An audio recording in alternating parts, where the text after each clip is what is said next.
What is next? The Bedini motor. The Bedini motor. You know, the Bedini motor is like the holy grail of the free energy freaks.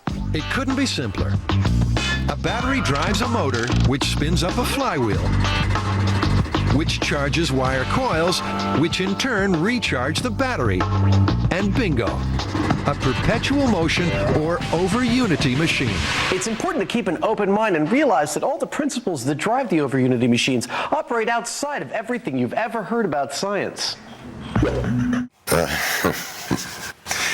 What did they do wrong? Well, for starters, there were no magnets on the flywheel. They just ran this out of the blue, but it was only after there were 400 or 500 people on this SG group. We're starting to build these monopole motors and starting to get results with the motor working, and they seen that I was charging the battery and doing the mechanical work.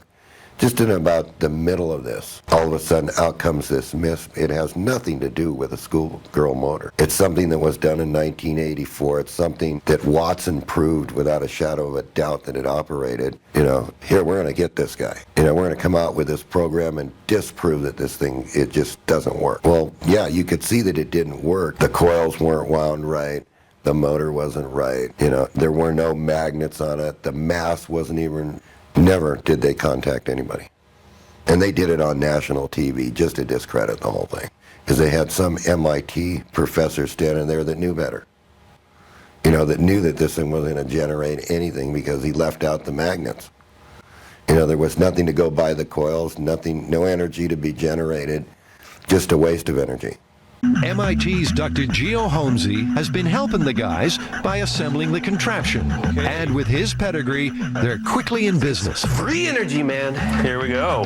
Activate the modulator. Modulator activated. A modulator switches the motor on and off, so preserving power while the flywheel keeps on spinning. In theory, replenishing the battery. Okay, it's spinning up. I can hear it getting slower. Yeah, it seems to be. I don't think I need a meter for this one. In a sudden burst of free energy, the Bedini machine runs down. Sounds like my grandfather. Oh, getting sick. It's draining more from the battery on each cycle than it's putting back in when it recharges. That's the one big problem with perpetual motion machines. They're not perpetual. Over unity, huh? That's an efficiency of over 100%. Kind of makes you feel all warm and fuzzy inside, don't it? If you mean it makes me feel like I feel about the Easter Bunny or Santa Claus, yeah, that kind of warm and fuzzy, because it's a fantasy!